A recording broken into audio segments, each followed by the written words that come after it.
Ya.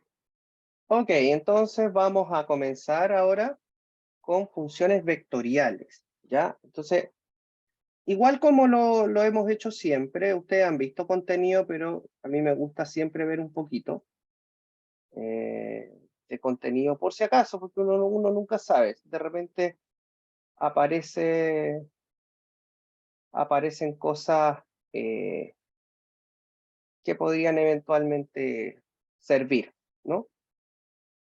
Entonces, lo primero que voy a hacer es definir una cosa. Si R, vamos a hacer nuestros cuadritos de definiciones, cuadritos de información relevante para poder trabajar. ¿Ya? Entonces tenemos si R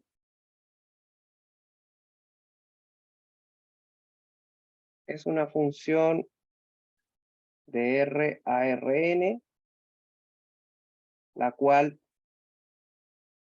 describe la posición de una partícula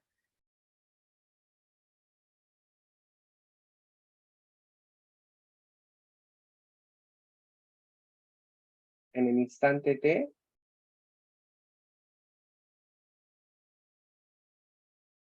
entonces lo primero es que la derivada de R con respecto a t es lo que nosotros vamos a llamar vector v, y eso es la velocidad.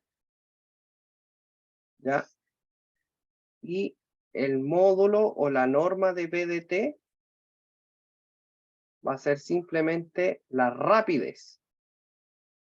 Ustedes saben cómo se calcula el módulo de un vector. Y la segunda derivada de la posición en términos del tiempo, que es lo mismo que la derivada de la velocidad, eso es simplemente el vector a, lo que para nosotros va a ser la aceleración. ¿Me siguen, cierto?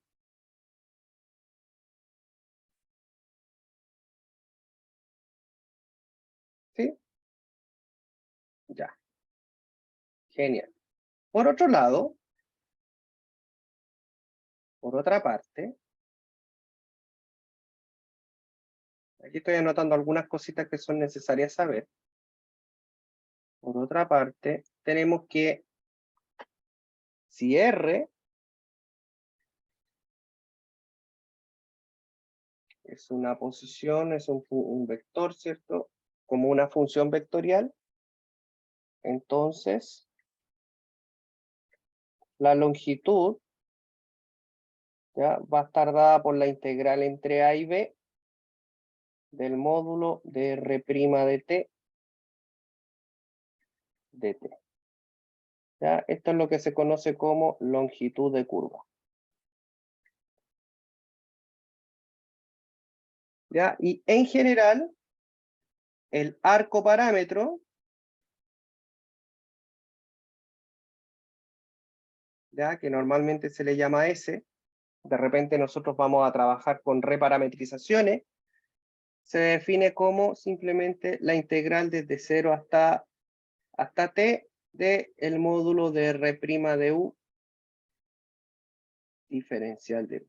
¿Ya? Esta segunda se utiliza en general como ese parámetro de longitud de arco. ¿Lo han usado, no? ¿Han reparametrizado curvas?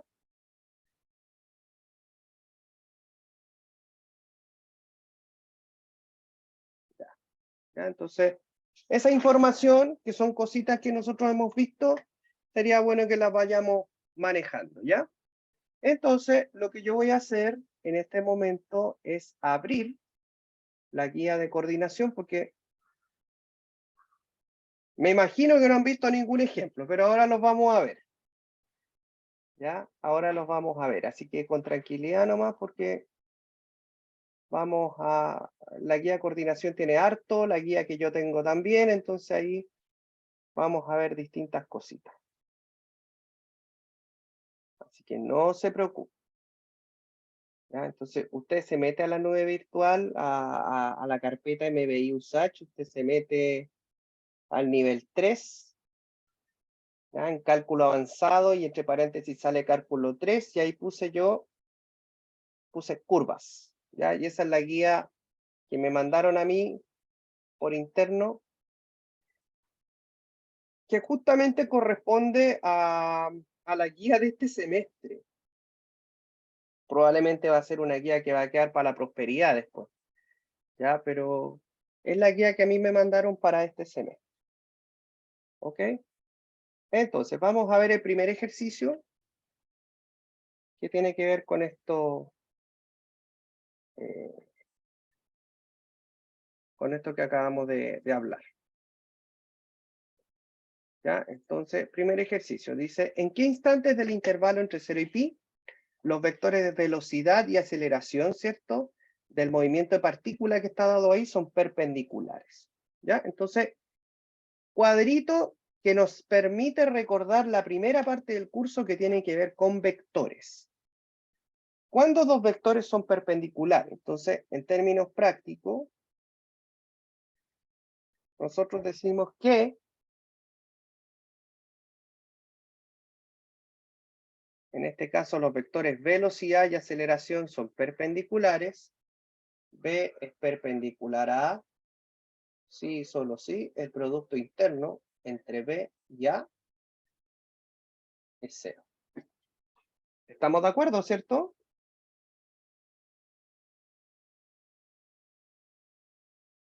¿Sí? Entonces, si R de t es la función vectorial que está dada con I tongo, J tongo, K tongo, está en la componente X, la componente Y, la componente Z. Entonces, la primera componente, como el I está solito, está acompañado de un 1. La componente J es 5 coseno de t. La componente K es 3 seno de t. ¿Ya? Entonces, ¿usted qué es lo que tiene? La velocidad está dada por la derivada de la posición. Esto es 0 menos 5 seno y 3 coseno. Si volvemos a derivar, estamos derivando componente a componente. A de t, que es la aceleración, es la segunda derivada de la posición, y eso es 0 menos 5 coseno de t menos 3 seno de t. ¿Me siguen hasta ahí con las derivadas, cierto?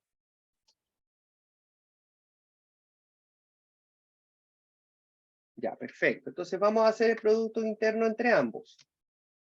Producto interno entre B y A. ¿Cuál será el producto interno? Multiplicamos componente a componente. Nos queda 0, 5 por 5, 25, seno de t, coseno de t. 3 por 3, 9, seno t, coseno t. Y se pide, por supuesto, que este producto interno sea igual a 0. Entonces, 25 menos 9 son 16. Seno t, coseno de t, igual a 0. Entonces, acá, ¿qué es lo que conviene? Recordemos lo siguiente. Aquí hay que acordarse un poquito de trigonometría. Recordemos que seno de 2 teta es 2 seno de teta coseno de teta. Por lo tanto, si yo tengo un producto entre seno y coseno, eso es lo mismo que seno de 2 teta partido por 2. Y eso es igual a seno de teta coseno de teta. Por lo tanto, esto que está aquí, yo lo puedo escribir como seno de 2t dividido en 2. Entonces nos quedaría así. 16 partido por 2, seno de 2t igual a 0. O sea, 8 seno de 2t igual a 0. Bueno, y el 8 seno de 2t es 0 cuando seno de 2t es igual a 0. ¿Me siguen hasta aquí?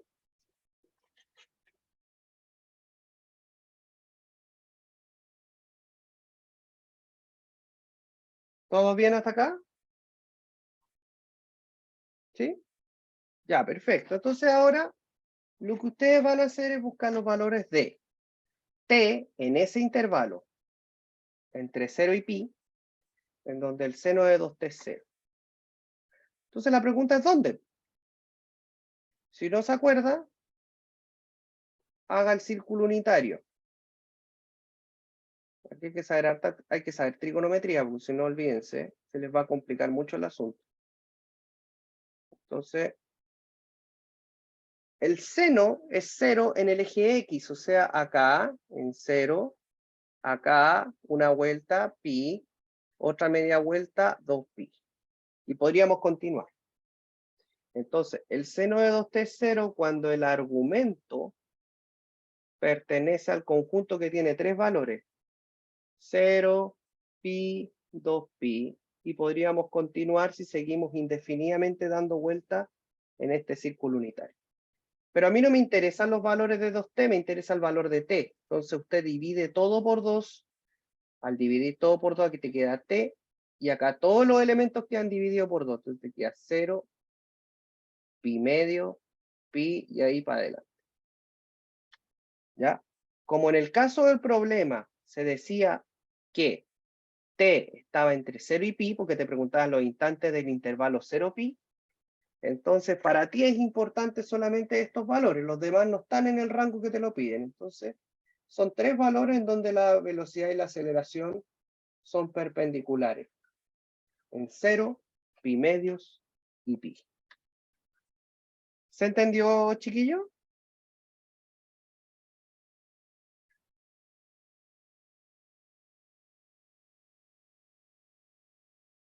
Ya, perfecto. Perfecto. Ok, entonces vamos a ver algunas cositas, ¿ya? Asociadas ahora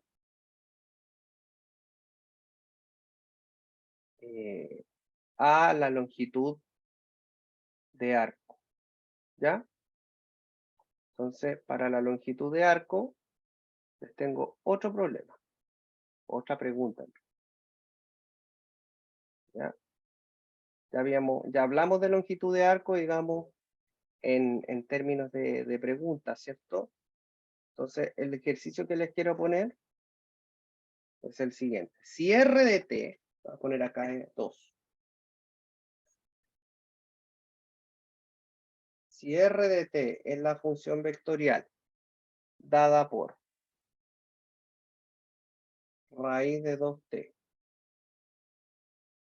e a la t y e a la menos t, determine su longitud, en el intervalo t que pertenece de 0 hasta 1. Ya, entonces, re simple. Solución.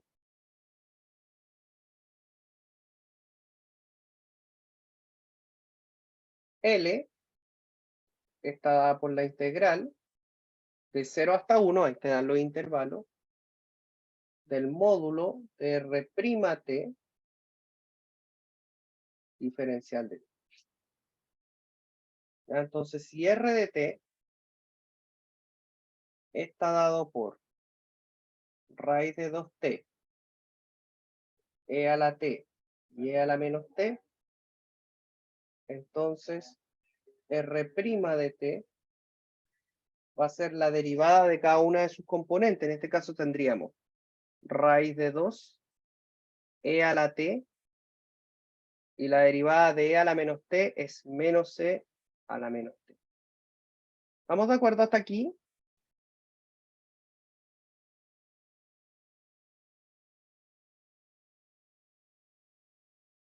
Entonces su módulo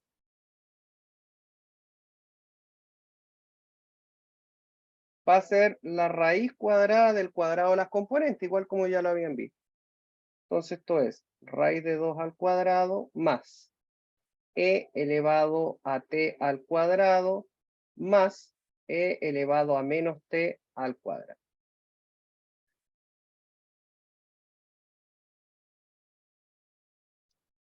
¿Ya?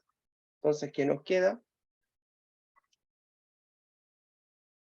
Nos queda 2e a la 2t. Acá se me olvidó ponerle el signo, ¿ah? Pero de todas maneras el signo se lo lleva al cuadrado, entonces te queda e a la menos 2t. ¿Me siguen hasta aquí?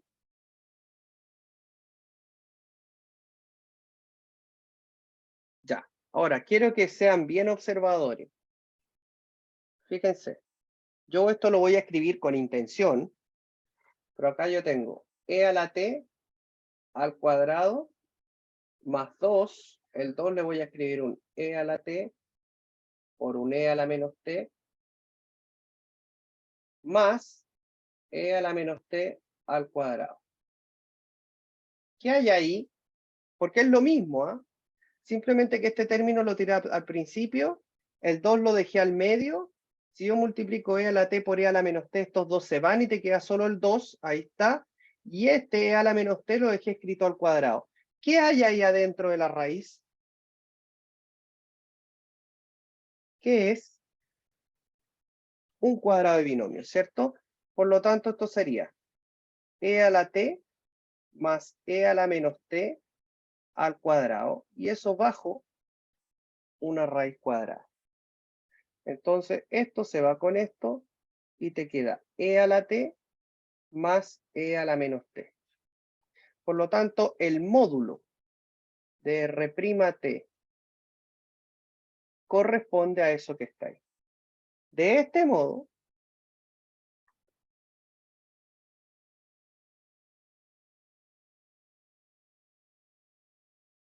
L va a ser la integral de 0 hasta 1 de este módulo, que es esto que está aquí,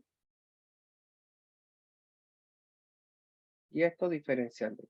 ¿Ya? Entonces, ahí tendríamos la longitud de arco en ese intervalo para esa función. Entonces, aquí tendríamos que integrar simplemente, y en la integral nos queda e a la t menos e a la menos t, ¿cierto? Entre 0 y 1. Y al evaluar eso entre 0 y 1, nos queda e elevado a 1 menos e elevado a 0 menos e elevado a menos 1 menos e elevado a menos 0. Entonces, e elevado a 0 es 1. Entonces aquí te queda e menos 1 menos e a la menos 1 más 1. ¿Cierto? Entonces se va este con este y te queda e menos e a la menos 1 o e menos 1 sobre e. ¿Se entendió?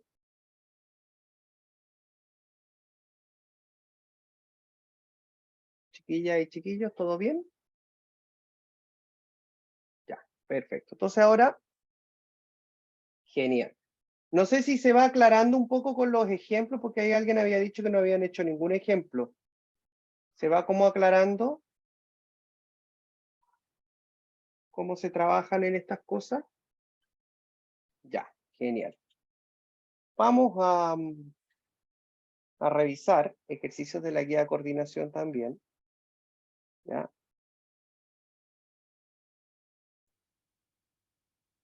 Ah, claro, pero por eso mismo lo hacemos, porque son cositas que pueden aparecer, entonces bueno que estén como medios preparados para esas cosas, por si acaso.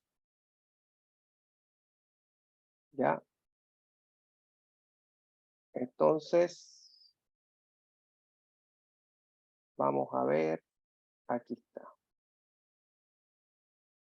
Ya, a ver, yo acá les voy a mostrar un ejercicio que me pareció interesante, que es el ejercicio 9 de la guía, que trabaja con funciones hiperbólicas. Y yo sé que ustedes no han visto nada de funciones hiperbólicas, entonces, bueno, quizás echarle una pequeña mirada a eso, qué es coseno hiperbólico, qué es seno hiperbólico. No sé si han hablado alguna vez de estas cosas. Está en la guía de coordinación, entonces yo prefiero contarles un poquito de qué se trata. ¿Ya? Entonces vamos a hacer un previo de funciones hiperbólicas, lo básico solamente,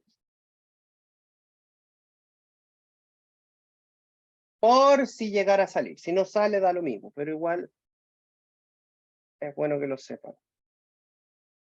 Funciones hiperbólicas. Bueno, contarles primero que las funciones hiperbólicas vienen de la ecuación de una hipérbola. ¿Ya? ¿Cuál es la ecuación de una hipérbola? La hipérbola, por supuesto, la más simple de todas. Es x cuadrado menos y al cuadrado igual a 1. Esa es la ecuación de una hipérbola. Así como las funciones trigonométricas vienen de la ecuación de un círculo, que es x cuadrado más y cuadrado igual a 1, las funciones hiperbólicas vienen de una función de la ecuación de una hipérbola. Y tienen una definición a partir de funciones exponenciales. Es decir, seno hiperbólico de t se define como e elevado a t menos e a la menos t partido por 2. Y coseno hiperbólico de t, no nos vamos a hablar de las otras, sino que simplemente esto, es e elevado a t más e a la menos t partido por 2. ¿Se dan cuenta que son reparecidas? El seno hiperbólico con menos, el coseno hiperbólico con más. ¿Ya? Y si uno trabaja esto en términos prácticos, usted obtiene que, primero, si usted deriva la función seno hiperbólico, es lo mismo que derivar esta función que está aquí. ¿Ya? Y eso es un medio, por si acaso, ese medio lo saqué como constante. Entonces, te queda e elevado a t, y aquí este menos sale, te queda más e a la menos t. Entonces, la derivada de seno hiperbólico en realidad es coseno hiperbólico. Y de la misma forma, se puede probar que la derivada de coseno hiperbólico es seno hiperbólico. Es muy parecida a las funciones trigonométricas. ¿Ya? Como les digo, esto es como un pequeño resumen de estas cosas, porque yo sé que ustedes no vieron nada de funciones hiperbólicas, sin embargo se las ponen igual, entonces creo yo que es bueno que sepan un poquito de eso. ¿Ya? Entonces te queda un medio de e elevado a t menos e a la menos t, por regla de la cadena. Y eso es seno hiperbólico. Entonces, lo primero que podemos decir es que la derivada de seno hiperbólico es coseno hiperbólico y la derivada de coseno hiperbólico es seno hiperbólico. ¿Se entiende, no? ¿Se entiende bien? Ya, perfecto. Entonces, en primer lugar, si yo quiero derivar seno hiperbólico de t, eso es coseno hiperbólico de t. Lo segundo es que la derivada de coseno hiperbólico de t no es menos seno como eran las derivadas de seno y coseno, sino que aquí simplemente es seno hiperbólico de t. ¿Ya? Y como estas nacen de la ecuación de una hipérbola, se cumple esta identidad. Entonces, ¿qué es lo que dice? La identidad fundamental hiperbólica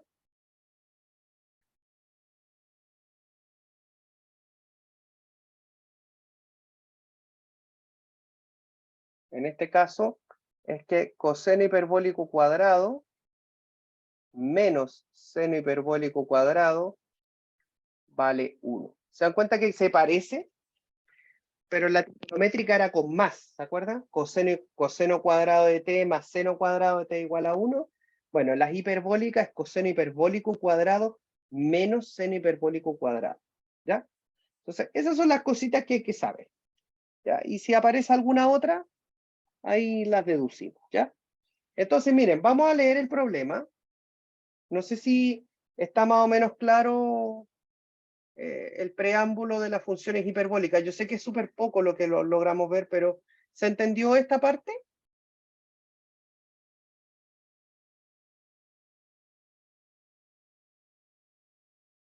Ya, perfecto. Lo que necesitamos vamos a ver lo justo y necesario. No nos vamos a preocupar de más cosas. Solamente para poder trabajar con la pregunta. Dice, considerar la curva C parametrizada de esta manera. TNR más. Suponga que, partiendo desde el punto 1, 0, 0, se recorre una longitud de arco de raíz de 2 sobre la curva. ¿En qué punto nos encontramos? Sí, efectivamente la pregunta está al final. ¿En qué punto nos encontramos? ¿Ya? Entonces se recorre digamos, no sé, pues yo tengo una curva en el espacio, no sé cómo es, no importa, lo que interesa aquí Es simplemente explicar el concepto de lo que está sucediendo. Pero básicamente tenemos una curva aquí en el espacio, ¿ya? Y parte, no sé, pues desde algún punto, que el 1, 0, 0, qué sé yo, a ver, como para que quede en el 1, 0, 0, para que se entienda, ¿ya? Veamos. Vamos a hacer que la curva parta de ahí para que... Ahí, ahí está el 1, 0, 0. Entendiendo que este es el eje X, este es el eje Y, y el de acá es Z. ¿Ya? Y recorre una cierta distancia. Partiendo desde el punto, se recorre una longitud hasta un punto P2 que no sabemos cuál es. ¿Ya? Lo que sí sabe es que la longitud desde este puntito de aquí hasta este puntito de acá es raíz de 2. La pregunta es ¿quién es este punto P? ¿Se entendía la pregunta, no?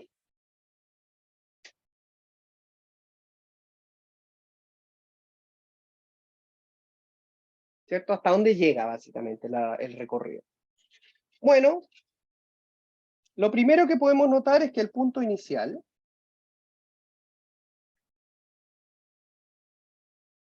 ya es 1, 0, 0. Tenemos que buscar un valor de t tal que eso sea así. Entonces usted iguala coseno hiperbólico de t0. Seno hiperbólico de t0. Vamos a buscar el t0, la partida de la longitud. Y el último que es t0. Entonces, nosotros decimos que dos vectores son iguales cuando sus componentes son iguales. Entonces, de aquí tenemos coseno hiperbólico de t0 igual a 1. Seno hiperbólico de t0 igual a 0. Y t0 igual a 0.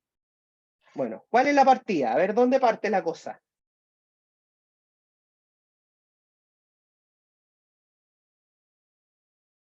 ¿Dónde inicia? Yo creo que es bastante claro, ¿cierto? De la igualación, en la tercera componente sale el valor de t0. ¿Cuánto es? 0, ¿cierto? Ahí está. Tiene que ser el mismo, porque si no el punto no pertenece a la curva. Entonces el tercero salió rápido, no había que ni pescar a los senos y cosenos hiperbólicos.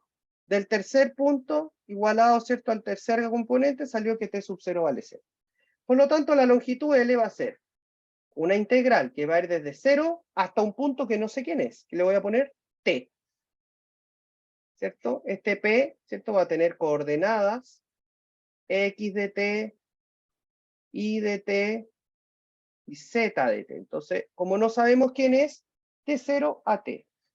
De la deriva del módulo de R'U de U. Da lo mismo la letra. Si yo uso T, U, W, Z, P, da lo mismo. Mientras el límite de integración y esto de acá adentro no coincida, está todo bien. ¿Se entiende eso, cierto? Ya, perfecto. Entonces, R de U, ¿quién es? Coseno hiperbólico de U, seno hiperbólico de U y U. La derivada. Va, sin los módulos. Primero la derivada. ¿Cuánto es la derivada? A ver. La derivada de coseno hiperbólico, ya dijimos, seno hiperbólico. La derivada de seno hiperbólico, coseno hiperbólico. La derivada de U, 1. Ya. Entonces, atención, módulo de R' de U. Raíz cuadrada del cuadrado de las componentes. Seno hiperbólico cuadrado de U más coseno hiperbólico cuadrado de U más 1. Y aquí ustedes podrían perfectamente decirme, bueno, ¿y ahora qué hago?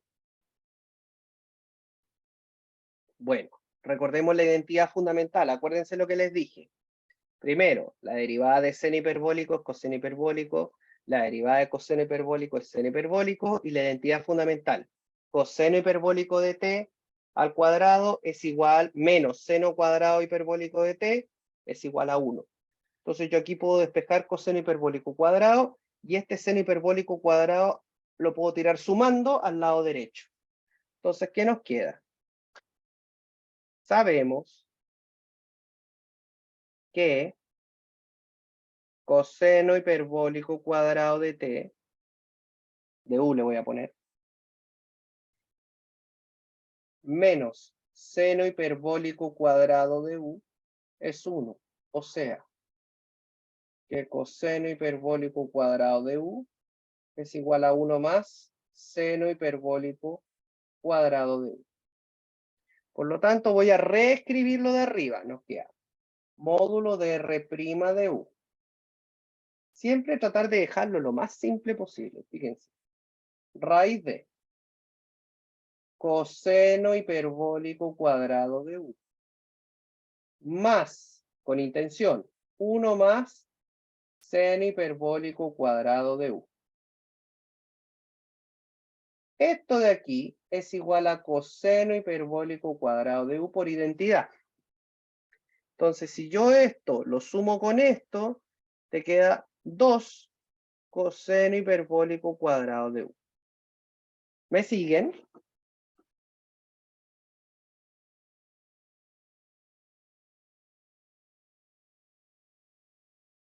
¿Sí, cierto? Ya, genial. Entonces, R' de u va a ser simplemente raíz de 2 por coseno hiperbólico de u. Porque esta cuestión está al cuadrado, entonces se va, ¿cierto? Y queda coseno hiperbólico. Algunos me podrían decir, profe, debería ser valor absoluto.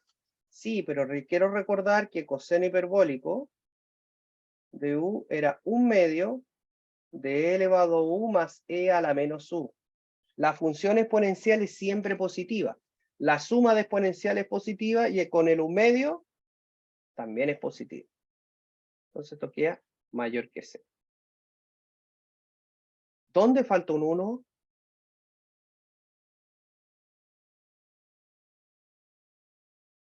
¿Está todo bien?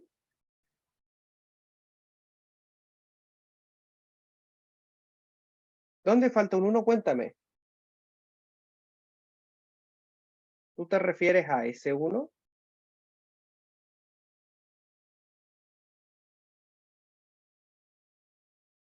¿Cuál?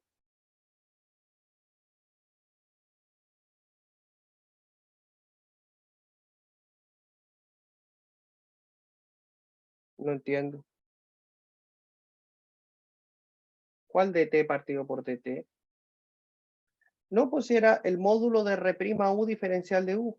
Nosotros lo único que estamos haciendo es trabajar con esto. Y después vamos a meterlo en la integral. Estamos haciendo esa parte nomás. Entonces, ahora L era la integral de 0 hasta t de el módulo de R' u de u. Esto es integral de 0 hasta t, raíz de 2, coseno hiperbólico de u de u. Y la integral de coseno hiperbólico, ¿qué era, chiquillas y chiquillos? ¿Cuánto era? Seno hiperbólico. Entonces les queda L, raíz de 2, seno hiperbólico de u, evaluado entre 0 y t.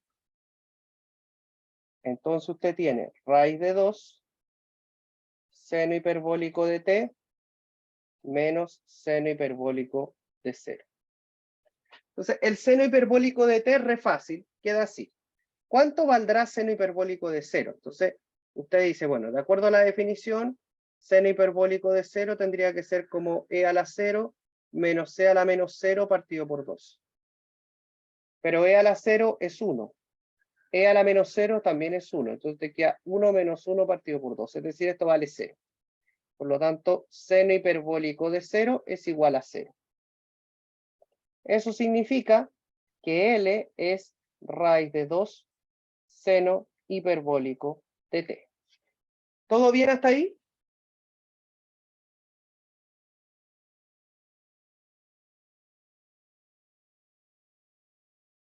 Chiquillos, ¿todo bien hasta ahí? Ya, perfecto. Ahora, vamos a la condición del problema, porque nosotros calculamos la longitud. Yo aquí hice un tremendo resumen de cosas que necesitábamos para poder resolver este problema. Entonces la pregunta es, recorre una longitud de arco de raíz de 2 sobre la curva. La pregunta es, ¿en qué punto nos encontramos? O sea, la longitud vale raíz de 2. ¿Ya? Entonces, el problema dice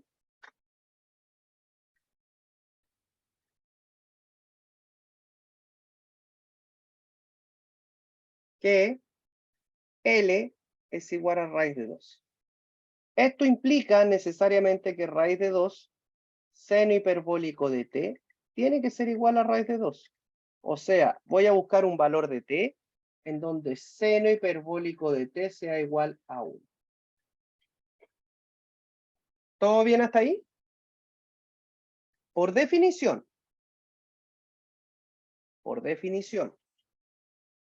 el seno hiperbólico es un medio, e elevado a t menos c elevado a menos t.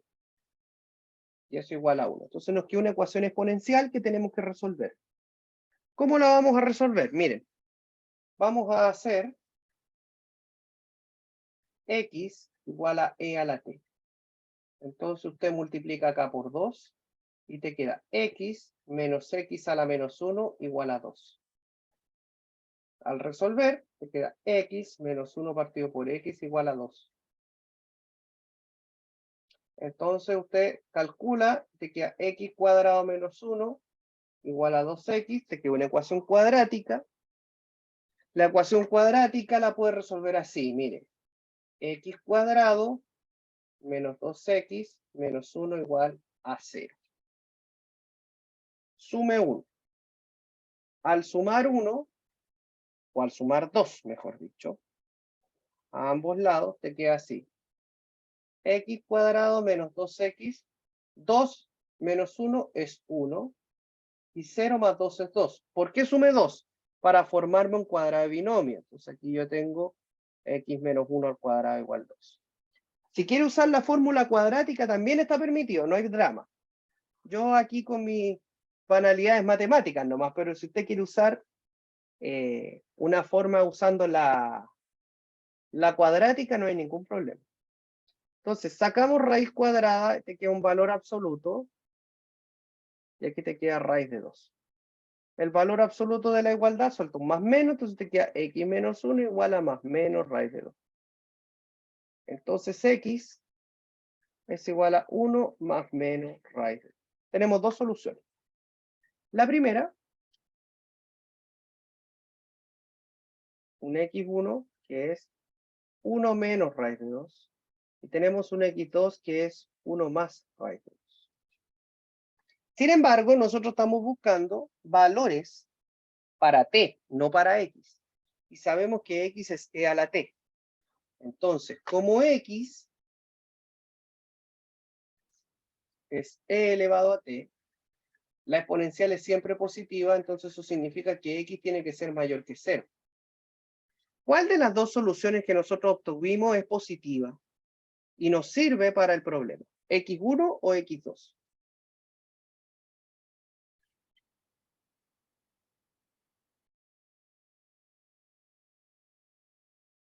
¿Cuál de las dos? 1 menos raíz de 2 es positivo. No, ¿cierto? Lo de arriba es negativo, porque raíz de 2 es mayor que 1. Esta es la única que nos sirve. Por lo tanto, nosotros decimos, mira, 1 más raíz de 2, que es igual a x, tiene que ser igual a e a la t. De ahí tenemos entonces que e a la t es 1 más raíz de 2. ¿Sí? Listo. De ahí sale t. ¿Cómo saco t? Aplico la inversa a la exponencial, que es el logaritmo natural, y te queda que t es logaritmo natural de 1 más raíz de 2. Ahí obtuvimos el valor de t final. ¿Se entendió?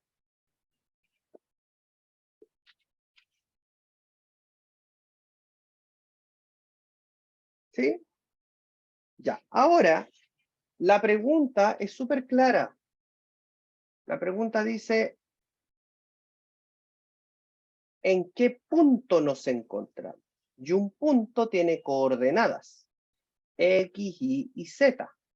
Ahora, la curva es coseno hiperbólico de t, seno hiperbólico de t y t. Entonces usted dice, bueno, el punto r de t, que es la función, va a ser coseno hiperbólico de t, seno hiperbólico de t y t. Entonces usted dice, bueno, T0, el punto final, vamos a poner P sub f, va a ser R evaluado en logaritmo natural de 1 más raíz de 2. O sea, coseno hiperbólico del logaritmo de 1 más raíz de 2. Al otro lado, seno hiperbólico del logaritmo natural de 1 más raíz de 2. Y logaritmo de 1 más raíz de 2. Obviamente, algunos me van a decir, profe, ¿y lo dejo así nomás? No, la verdad es que no. Porque nosotros sabemos de antemano que la exponencial a la t es esto. ¿Ya? Entonces usted dice lo siguiente, mire. E a la t es 1 más raíz de 2. Si yo elevo a menos 1, me queda e a la menos t igual a 1 partido por 1 más raíz de 2. Entonces, seno hiperbólico de t es e a la t menos e a la menos t partido por 2. Esto es un medio de e a la t, que lo conozco,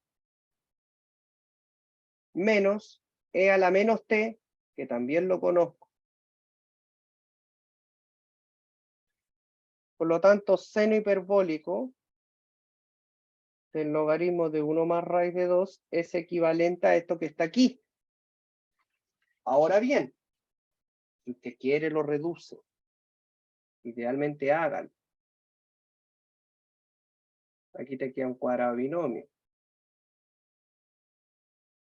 ¿Cierto? Y al quedarte ese cuadrado binomio, te queda acá un medio, 1 más 2 raíz de 2 más 2 menos 1 partido por 1 más raíz de 2. Se van los unos, factorizo por 2, y te queda un medio por 2 raíz de 2 más 1, y abajo te queda 1 más raíz de 2. Fíjense que se fue todo, y te quedó que seno hiperbólico del logaritmo de 1 más raíz de 2, en la realidad es igual a 1. Y lo mismo va a tener que hacer con el coseno hiperbólico. Coseno hiperbólico del logaritmo de 1 más raíz de 2 es un medio de e a la t, pero ahora más e a la menos t. Ya hace la misma historia. Ya, 1 más raíz de 2, abajo multiplicado por 2, multiplica, te queda 1 más 2 raíz de 2, más 2, más 1.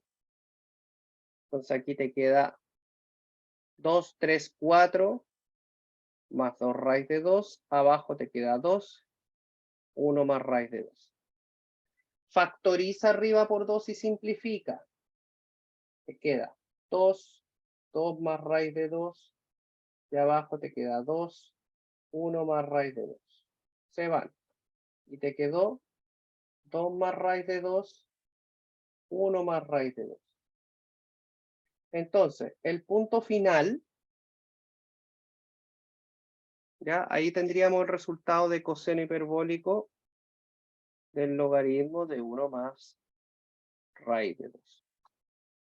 Entonces, el punto final, ya, acuérdense que el punto era coseno hiperbólico del logaritmo, seno hiperbólico de tal, y el logaritmo. Entonces, el coseno hiperbólico lo tenemos aquí, el punto final va a tener coordenadas 2 más raíz de 2, 1 más raíz de 2, seno hiperbólico de 1 y el otro logaritmo de 1 más raíz de 2. Ese es el punto final en donde termina de recorrerse esa curva. ¿Se entendió, chiquillas y chiquillos?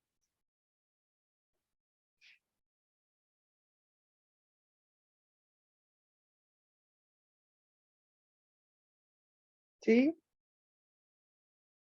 Perfecto. Perfecto. Entonces, estamos tratando de hacer los ejercicios como más representativos de esta cosa, ¿no? A mí me interesa que veamos algunas cositas interesantes, por ejemplo, asociadas a la parametrización, como es el ejercicio 3, y después voy a definir el vector tangente unitario.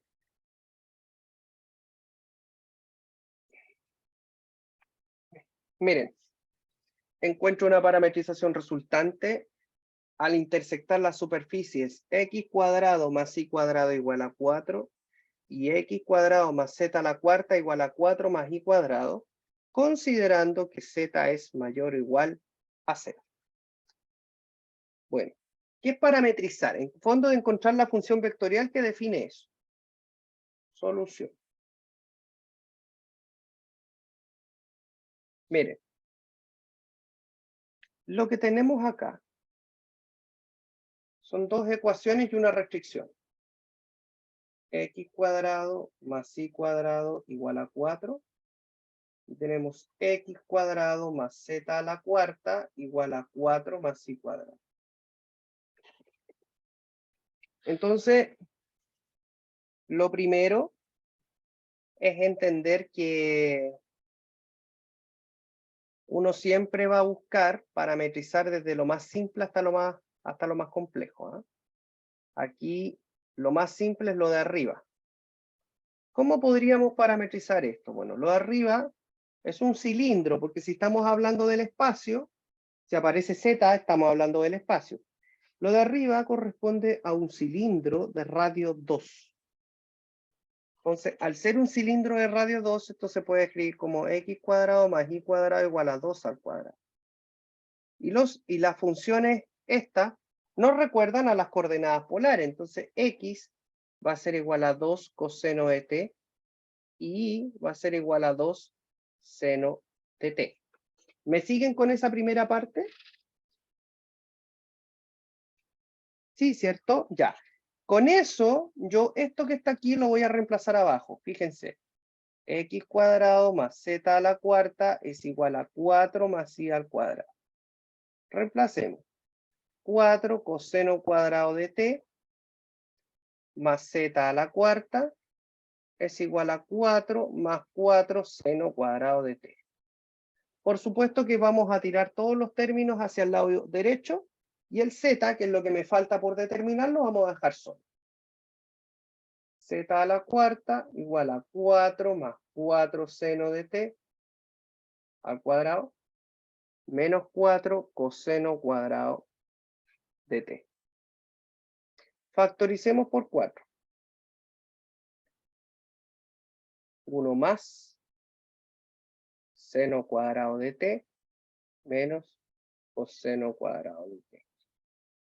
¿A qué es igual el coseno cuadrado de t? Por identidad,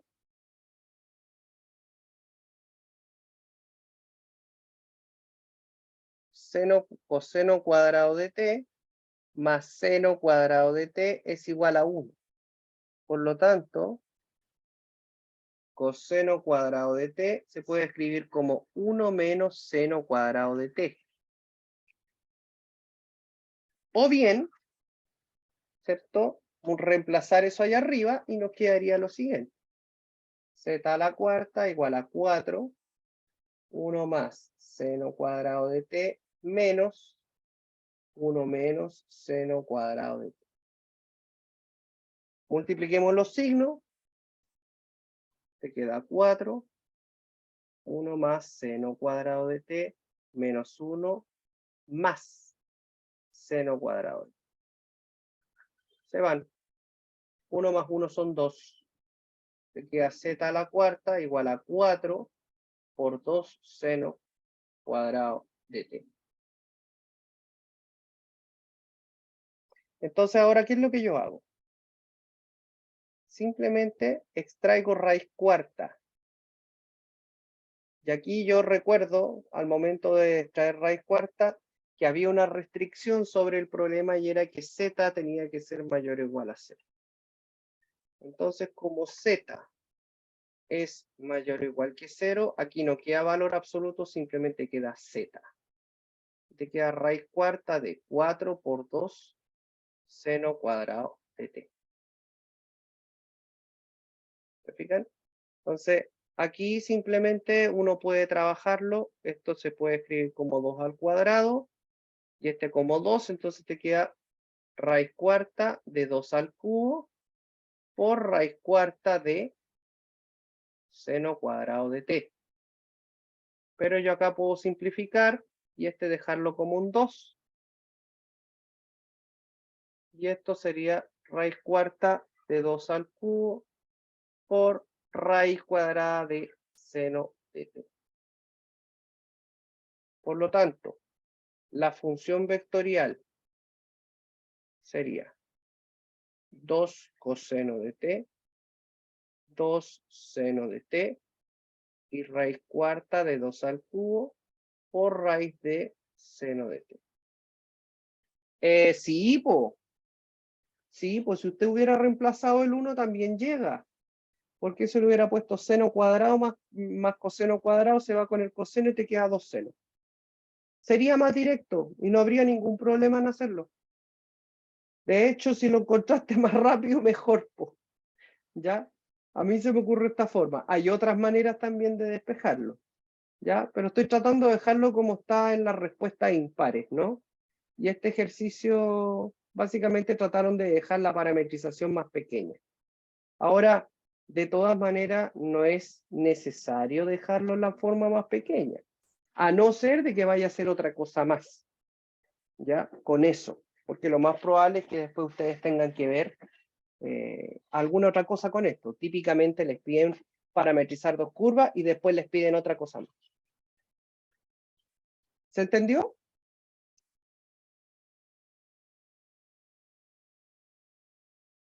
Ya, genial. Vamos a hablar cuadrito de información, así como lo hicimos arriba, ¿cierto? Que hicimos varios cuadritos de información. Ya aquí hicimos un pequeño resumen de las hiperbólicas para poder responder esa pregunta. Ahora vamos a hacer otro cuadrito de información que tiene que ver con el vector tangente unitario, ¿ya? Y la ecuación de la recta tangente también, que en el fondo no es más que lo que ustedes ya han visto, pero ahora con funciones vectoriales. Entonces, fíjense bien. Vector tangente unitario.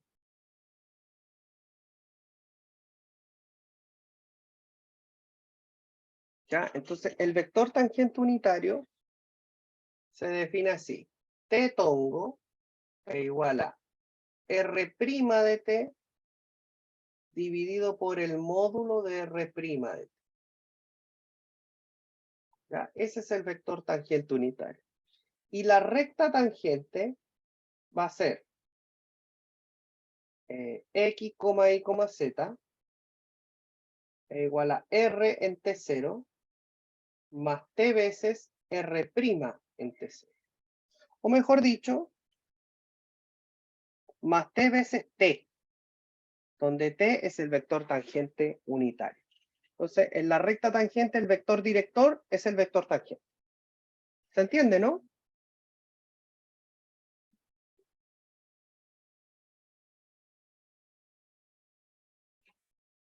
¿Se entiende hasta aquí? ¿Lo habían visto esto, no? Ya. ¿Qué significa que un vector sea tangente unitario? ¿O que sea vector unitario? ¿Se acuerdan? ¿Cuál era la gracia de un vector unitario? Que la norma de ese vector, ¿cierto? Es 1. Exactamente. Ya. Entonces, vamos a ver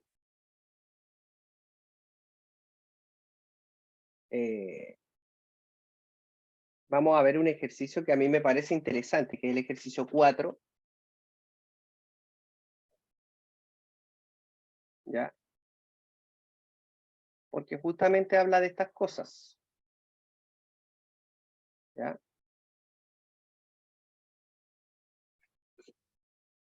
Entonces dice, considérese la hélice descrita por la ecuación vectorial que ustedes están viendo ahí. Donde omega es una constante positiva. A y B también. ¿Eh? Bueno, A y B en verdad son parámetros. Demostrar que la recta tangente forma un ángulo constante con el eje Z y que el coseno de ese ángulo es B partido por la raíz de A cuadrado más B cuadrado. Bueno, si están hablando de la recta tangente, primero vamos a dibujar la hélice. ¿Ya? Si ustedes revisan esto de aquí, van a observar de que esto representa a un cilindro, esto se llama hélice circular. Aquí está el cilindro y acá está el valor de t que va variando. ¿Por qué es una hélice? Porque a medida que va subiendo, ya va generando como una especie de hélice. Entonces, si usted dibuja el cilindro, más o menos,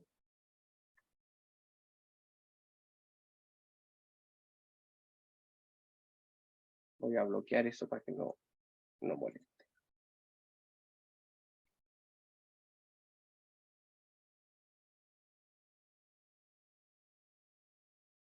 ¿Va? Ah, no me deja sacarlo.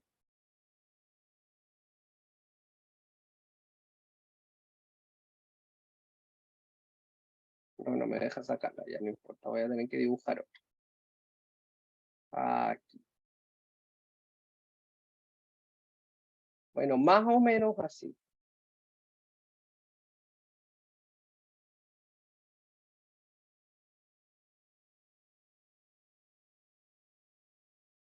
Pues usted tiene un cilindro, lo voy a buscar así como a la rápida nomás, si la idea es explicar el concepto. Si usted tiene un cilindro, este cilindro, bueno, parte de acá es de radio A claramente, a coseno, a seno, o sea, de radio A, y esto va haciendo esto. A mí no me quedó muy bonito, pero esa es como la idea. ¿Ya? Entonces la curva R es esta que está en azul. Este es nuestro eje Z.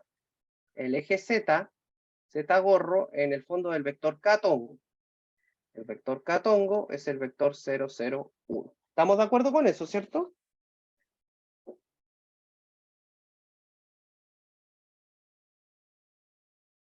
Ya, perfecto. Si te hablan de la recta tangente, claramente estamos hablando del vector tangente unitario. El vector tangente unitario, recordemos que es R' de t partido por el módulo. ¿Ya? Lo que te están queriendo decir aquí es que la recta tangente que está dirigida por este vector forma un ángulo constante con el eje Z. O sea, que si yo hago el producto interno entre el vector tangente unitario y el eje Z, que es K-tongo, me tendría que dar una constante. ¿Y por qué? Porque el producto interno entre el vector tangente y K-tongo es el módulo de t por el módulo de K por el coseno del ángulo entre esos dos. Y eso tendría que darme una constante. Eso te piden demostrar. Como el módulo de t y el módulo de k son 1, porque esos vectores son unitarios, de ahí vamos a deducir que el coseno del ángulo es una constante, y que esa constante es esta que está aquí. ¿Se entiende la idea o no de lo que se quiere probar?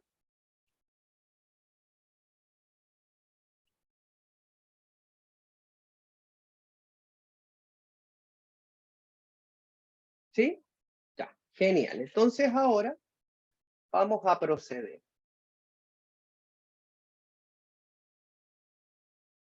Vamos a proceder. Entonces, R de t es A coseno omega t a seno omega t y b omega t. ¿Por qué lo escribí de esa manera? Bueno, porque si ustedes se fijan, aquí tengo I tongo, la primera componente, J tongo, la segunda, K tongo, la tercera. Vamos a derivar. R' de t. ¿Qué es? La derivada de coseno es menos seno, multiplicado por eso. Te queda menos a omega seno omega t. La derivada de seno es coseno, a omega coseno omega t. La derivada de t, 1, b omega. Calculemos el módulo, que es el módulo de un vector, es la raíz cuadrada del cuadrado de las componentes. Eso al cuadrado.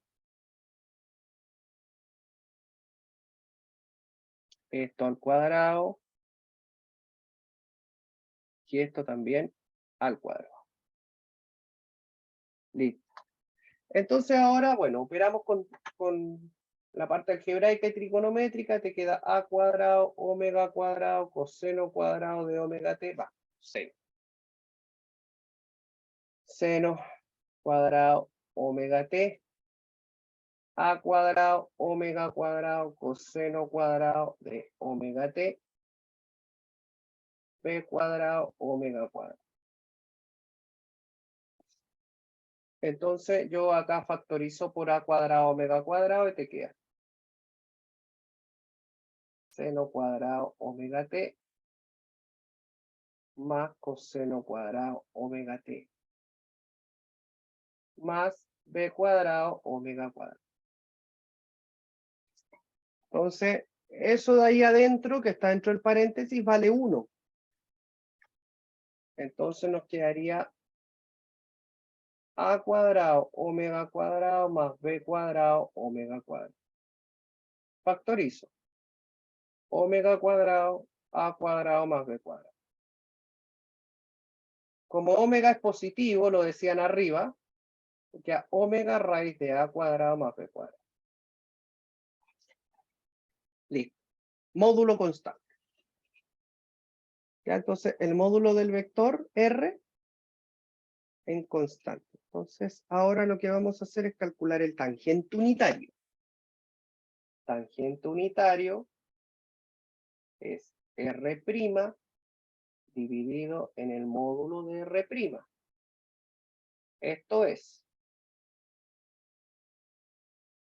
omega raíz de a cuadrado más b cuadrado. Yo copio nomás, queda a cuadrado más, te queda menos a omega seno omega t a omega coseno omega t y b omega. Yo puedo factorizar por omega en este vector. Omega menos a seno omega t a coseno omega t y b. Todo eso partido por esta expresión que está aquí.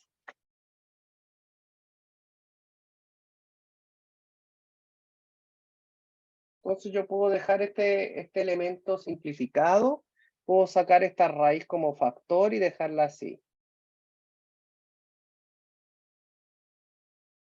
Menos a seno omega t a coseno omega t y b. Este sería el vector tangente unitario. ¿Me siguen hasta acá?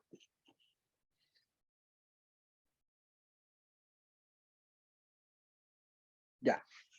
Entonces ahora tenemos que calcular el ángulo entre este vector tangente y el eje Z. Porque te piden probar que el ángulo entre el vector, entre la recta tangente y el eje Z es constante. Entonces, esos dos forman un ángulo constante. Entonces, ángulo entre T y Z. Entonces calculamos el producto interno entre T y Z, que en el fondo es el producto interno entre todo eso que está allá arriba, que si me permiten yo lo voy a copiar.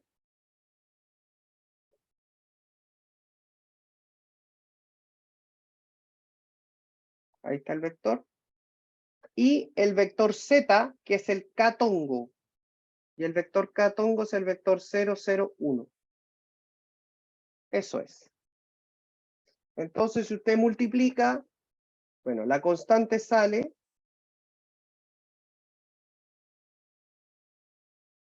y ¿qué te va a quedar? Este por 0, 0. Este por 0, 0. Este por 1, B. Entonces, el producto interno entre T y Z corresponde a B partido por la raíz de A cuadrado más B cuadrado. Ahora bien, por otra parte, de la definición del producto interno, esto es el módulo de T por el módulo de Z por el coseno del ángulo que está entre los dos. Y eso es B raíz de A cuadrado más B cuadrado. Entonces, como el módulo de T es 1 porque es unitario, el módulo de Z es 1 también, entonces de aquí se deduce que el coseno de teta es B partido por la raíz de A cuadrado más B cuadrado. Ah, es que no es que Z tenga esas coordenadas, lo que pasa es que el vector que representa la recta tangente es T, y el vector que representa Z, el versor unitario, que lo voy a dibujar en rojo, este vectorcito que representa Z, ¿ya? Es K-tongo, y ese K-tongo es el vector 0, 0, 1. Estoy tomando el unitario que representa Z. Y la recta tangente, ¿cierto? Que puede ser, no sé, una cosa así, tiene un vector que la representa, y ese vector que la representa es el vector tangente unitario. Entonces yo lo que estoy haciendo es calcular el ángulo que hay entre el tangente unitario y el que representa el eje Z, que es K. ¿Se entiende? Si yo quisiera calcular, por ejemplo, el ángulo entre este vector tangente y el eje X tiene un y-tongo, y el y-tongo es 1, 0, 0. Son las coordenadas de la base canónica de R3. Si yo quisiera y-tongo sería j-tongo, ¿cierto? Las coordenadas que representan al vector y, j-tongo, que es 0, 1, 0. Ya, es la base canónica. Como te hablaban del eje Z, entonces el eje Z tiene como representante al k-tongo, que es 0, 0, 1. ¿Ya? ¿Se entendió, chiquillos, el ejercicio o no? Efectivamente es constante, porque si ustedes se dan cuenta, el producto interno nos entra con coseno de teta que no depende de t. Recuerden que aquí la variable es t. Entonces, al calcular el ángulo entre el vector tangente y z, ¿cierto? Esto es simplemente una constante, porque no depende de t. Y el coseno del ángulo se deduce que es ese mismo. Esto claramente es constante. Ah, con las letras sí, sí, obviamente. Acostúmbrense a trabajar con letras. Ya, acostúmbrense a trabajar con letras. A los coordinadores les gusta eso. ¿Ya? Bueno, hay otros ejercicios que son peores. ¿Ya? Así que vamos a dejar la clase hasta